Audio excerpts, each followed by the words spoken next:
See, this is a very, very, very important point, and I struggle with this myself.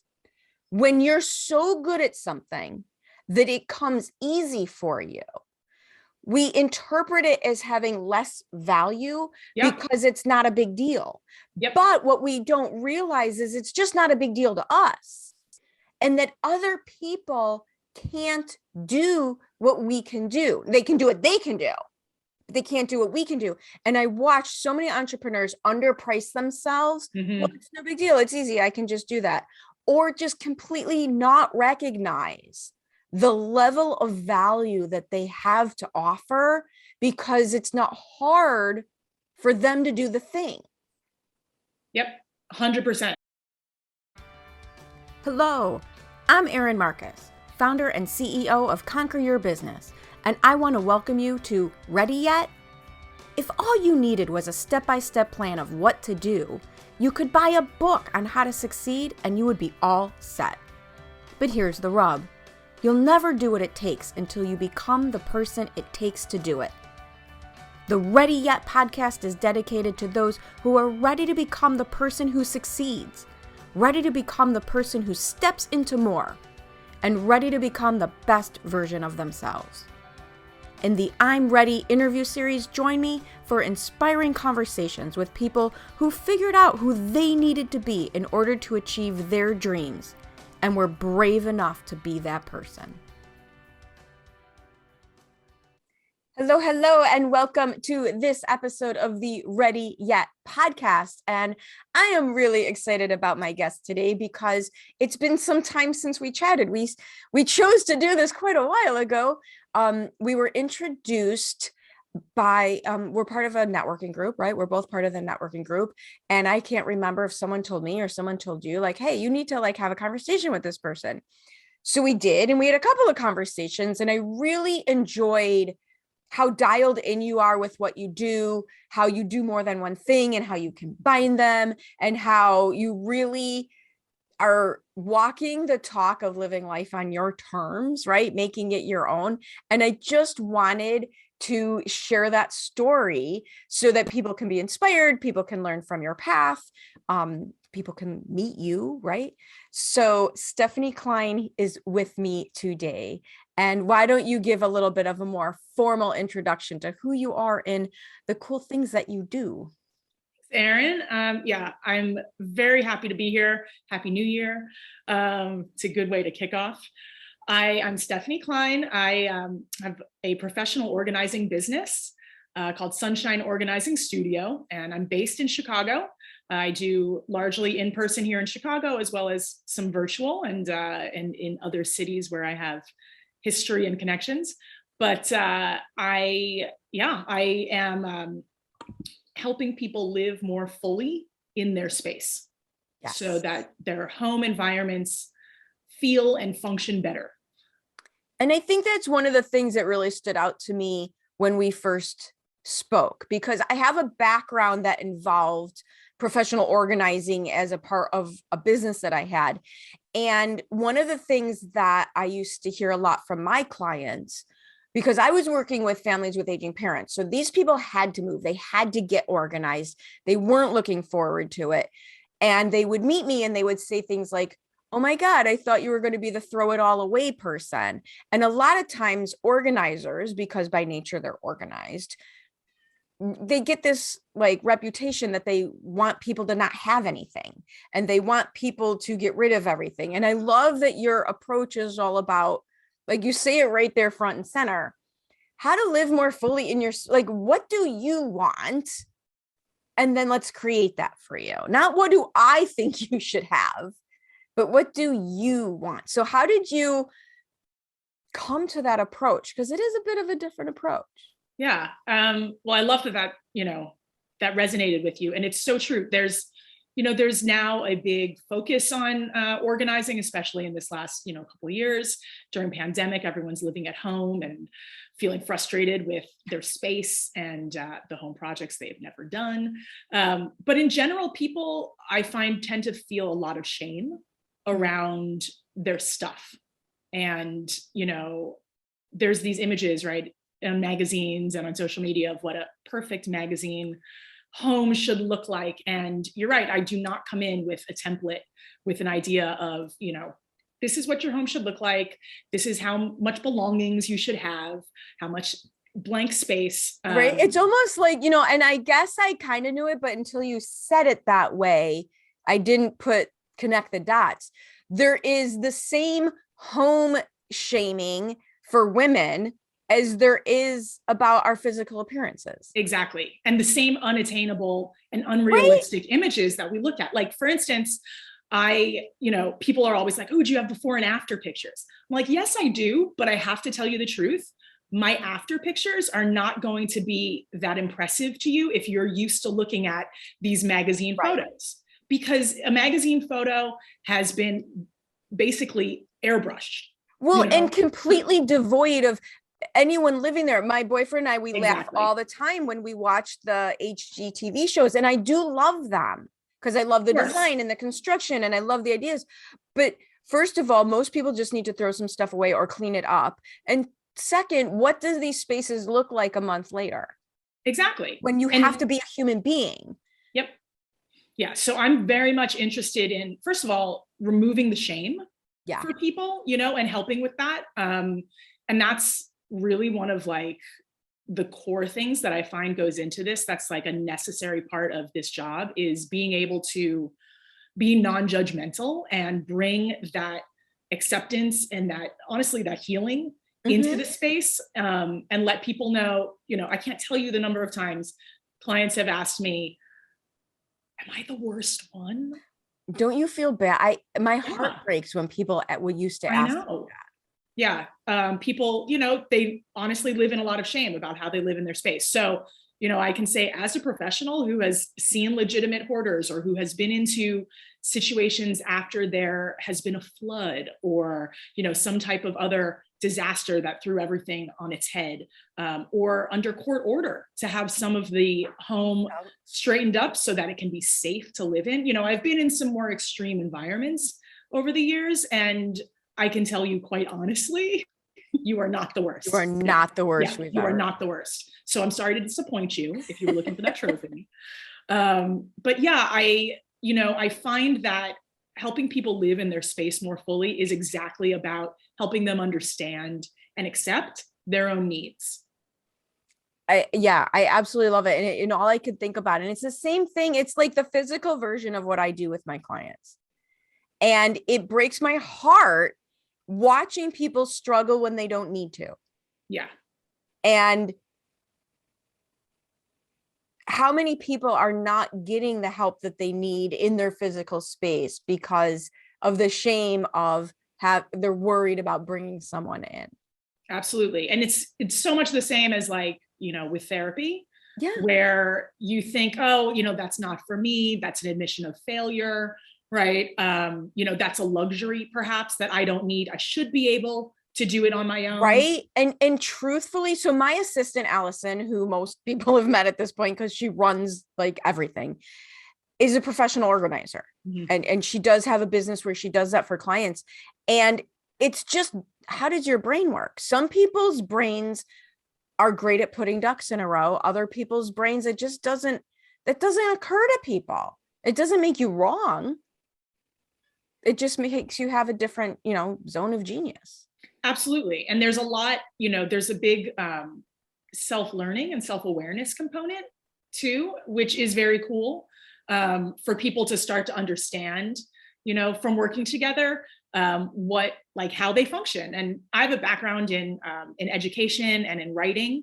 And I know you as well, as a writer and an editor, there's a lot of the same skills that come into play with what I do in space as what I do, with thoughts or words for people. And there's very much now I just completely lost my train of thought. Isn't that how that works? Well, I love that you actually started down this path, because my next question was going to be, so how did you get here? Right. Because I know this isn't where you started. So how did you find that this was your thing? Aha, thank you. And I do remember my train of thought. It was about the education aspect and the sort of training and learning aspect. But yeah, so perfect segue. My background is in education. I was trained to be a high school English teacher. I thought my whole life that is all I wanted to be in life, and was very directed in my educational path. And then I got into the classroom and was like, wow, I do not want to do this. This is not a good fit. There's got to be. I love that you said that, only because I was lucky in the fact that I never knew what I wanted to do for a living. And it prevented that for me, because it's like half the jobs that are out there in the world, you don't actually know what they are until you do them. So you go down this expensive, very long years rabbit hole of trying to get to a place that you don't actually know the truth about whether you do or don't want to be there. Yeah, absolutely.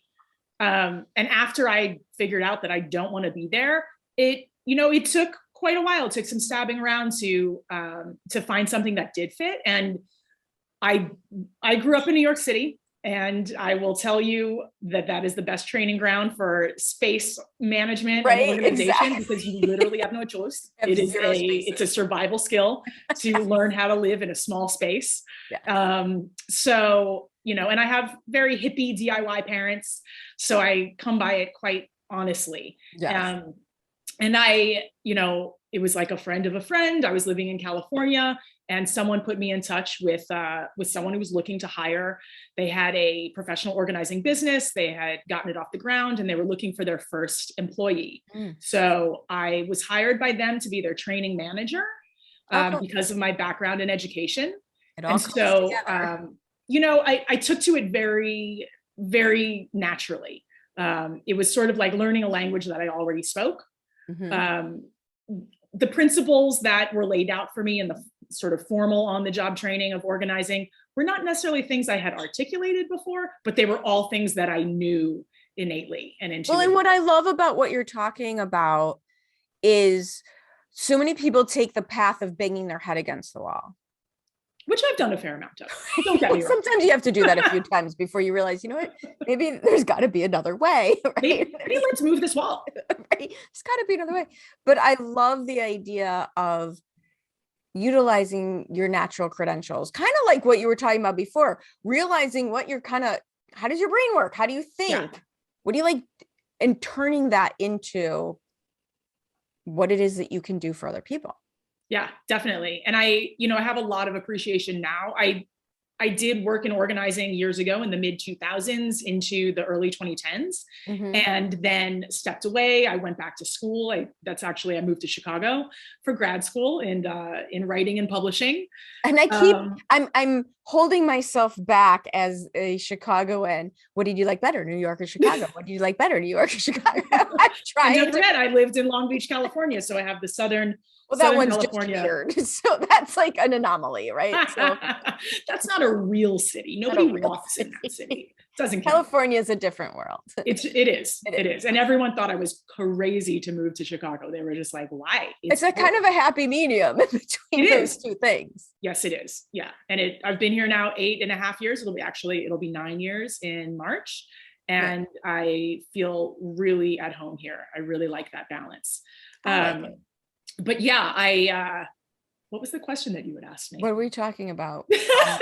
We were talking about how you left organizing and went into.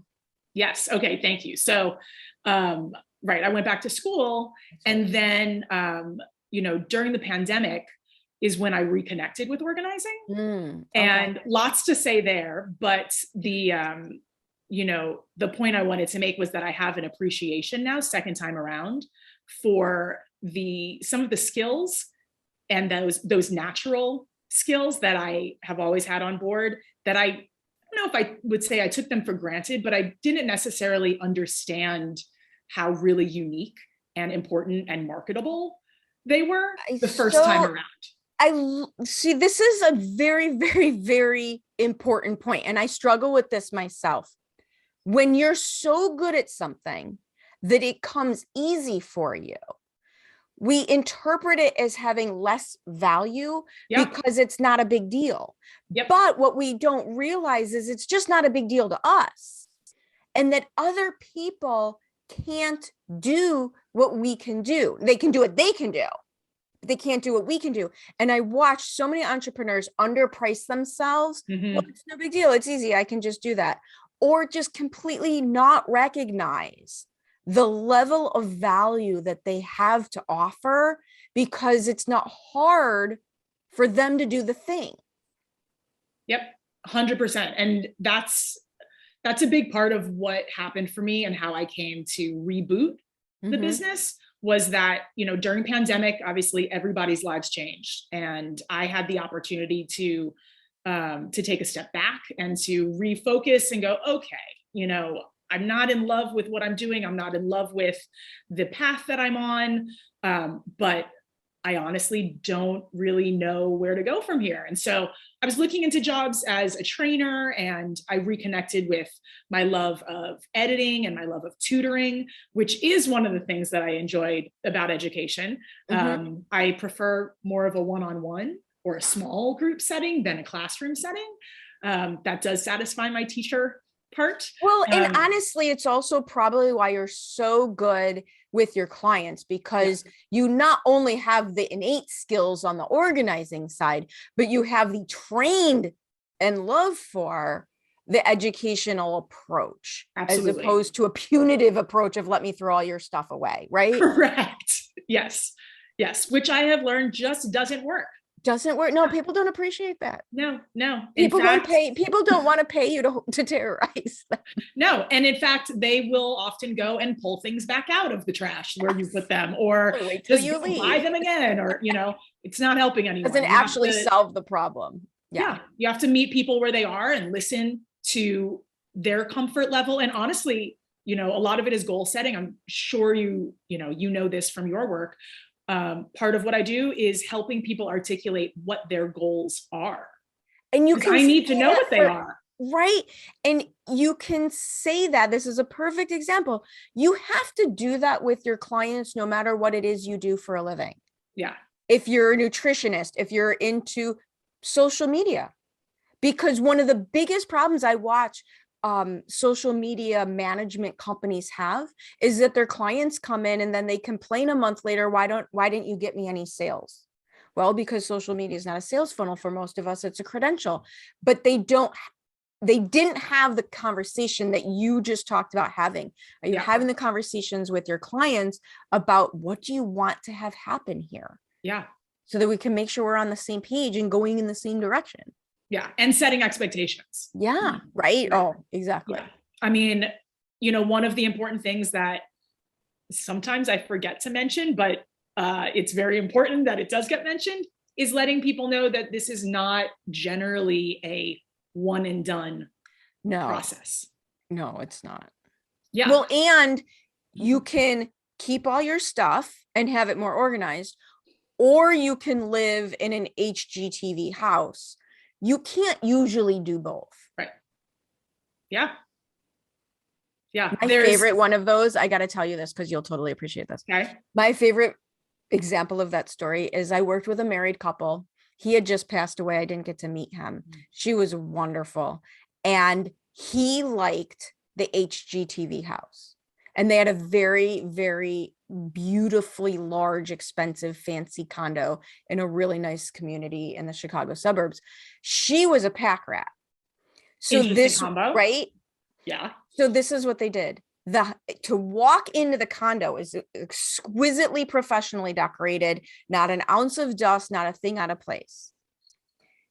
If you opened a cabinet or a drawer, you couldn't even slip in a piece of paper. So the agreement that they had was that she really took care of him. He never went and even got as much as a plate for himself. So he never had to see the horror behind the doors and in the drawers. They had his and hers closets. Her closet was closed. And they had, to hear her talk about him, they had the most amazing marriage. They had a great relationship, wonderful people. And he got to live in his HGTV condo and she got to have her pack rat tendencies, and they figured it out. I mean, it was That's hysterical. amazing. It was awesome. Yeah, that's awesome. amazing. I hope you're enjoying this episode of the Ready Yet podcast. I know I really enjoy having conversations about who you need to be in order to reach new heights. As founder and CEO of Conquer Your Business, I work with my clients at the intersection where what they need to do to succeed meets who they need to be to do it. If you would like to have a conversation about your business, please reach out to me at erin@conqueryourbusiness.com. It's so funny though, because I will often experience that within the same person. Yeah. There's this, right? There's like, people who it is really important to them, to their comfort and sanity, that everything look tidy on the outside, right? They have to be able to look around and see closed cabinets and shut drawers. That's and, me. Minimal clutter. And then when you open things up, you're like, oh, wow, things are falling out of the cabinet, or, there's a lot of stuff in here that doesn't make sense. What is this, extension cord doing next to this? The kitchen in the garam masala, right? Exactly. Yeah. And, it's so funny because that's also like people say, well, I need to clean up before you come over. Right. I'm not ready to start with you yet. Like, I have some work I need to do first. And sometimes that's the case, but if it's holding you back, then there's nothing you need to do. And I tell clients anyway, don't touch a thing. All of that is information for me. Right. Like, I come in like a forensic scientist, Not right. and I'm looking at the environment and I'm picking up information about how you live and what's important to you and what your, the rhythm of your life. I need that information, right? Just data. So that I know how to work with you. And then, like we talked about goals, I want to know, how would you like this to look, right? Would you like it to be 30% less cluttered? Would you like it to be, 50% more organized? How do I know what your comfort level is? And right? It's Again, asking the questions to give you that magazine cover blueprint. It's asking the questions to find out what your clients truly want, because, and I find this a lot, nobody ever asked them that before. Right. They've never even asked themselves. They don't know the answers. They don't feel listened to. Yep. And you can take away that approach, again, no matter what you do for a living. Mm-hmm. Yes. Asking those questions, just being curious, and continuing to explore, to dig and to understand, to help your client articulate and create that vision, create that goal. And sometimes, you have a hint of it at the beginning and it evolves and develops along the way. Right? As the trust builds, right? Yeah. Especially as the trust builds. Yeah. And it's an iterative process, finding solutions to help people work better in their space. Again, it's not a one and done. It's like, well, let's try this. Oh, that didn't work. Okay, let's try this, So I'm going to switch gears on you a little bit. Great. Because one of the things that I find and that I like to do is, as someone who tries to help entrepreneurs grow their businesses, there's a lot of, quote unquote gurus out there, right? There's the fancy people that we all follow, and they have great information, and I follow them as well. But they're kind of so far ahead of us that it's hard to follow the path, right? It's a little hard to follow their path. If we compare ourselves to them, we can't do what their teams of dozens can do. Right. Keyword, their team. Right. Their team. Yeah. But at the same time, while in our marketing, it's important that we show up as the person our ideal client actually believes can solve the problem. The truth is, there's a little bit of like fear of sharing our failures. I am a huge fan of telling everybody everything I've ever done that screwed things up so that they don't have to do it. Right? Sure. So share with our folks, because I love all the cool things you're saying about the business and how you approach it. And it's awesome. And I know they're taking away nuggets and lessons. But what's something, aside from going to school and spending dozens of thousands of dollars on an education to learn you didn't want to do something for a living? Granted, you were a teenager when you made that decision, right? Yeah. What's something in growing your business that you have found just didn't work, so we can help people head off some failure? Yeah. Okay. So there's a couple that come to mind. One of them is on the client front, right? Mm-hmm. Ways that I've interacted with clients that have not been helpful for me, that I learned first time around quite a bit. Hard lessons about boundaries. Okay. You know, it's such an intimate job. Yes. And first time around, I had so much more sort of desperation, you know, and felt like I needed to land and accept every lead that came my way. Yeah. And that led to some projects that were less successful, or more frustrating, or even sometimes toxic.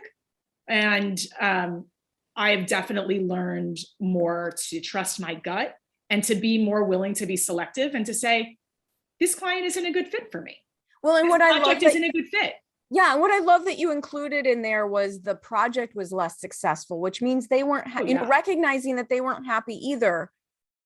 It's not just, you know, right? I mean, you weren't happy, but sometimes they're not happy either. So absolutely knowing what it is that you do, but even most importantly, knowing what it is that you don't do. Exactly. You don't want to and do. being willing to, you know, to trust what I do and trust what I'm good at, and to be willing to say no to an opportunity that's not right, so that with the confidence that there will be other opportunities that are.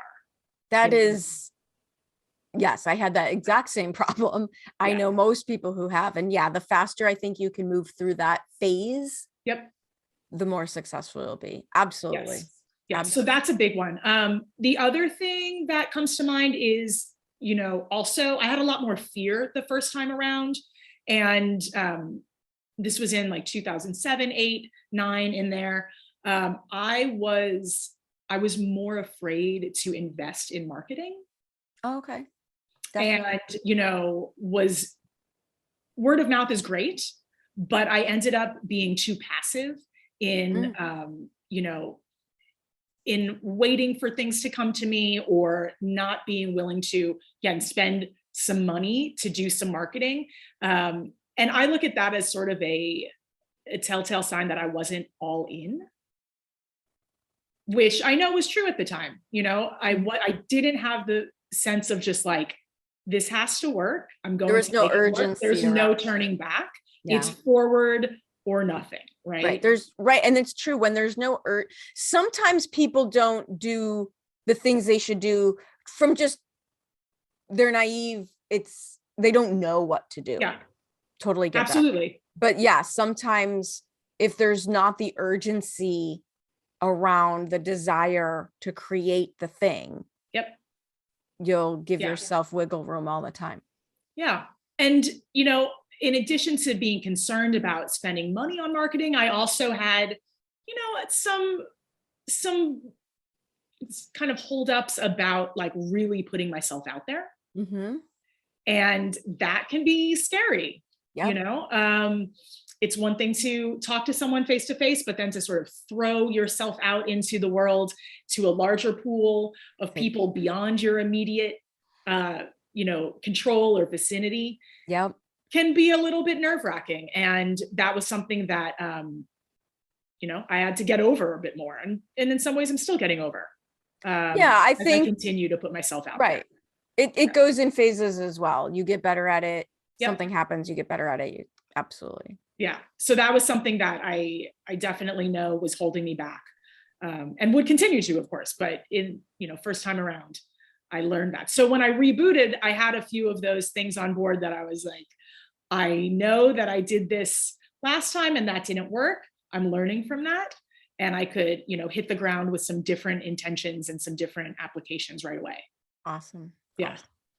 So if people want to continue this conversation with you and learn more about what you do, how you can help them, how you do it, all this nifty stuff, what is the best way for them to get in touch with you?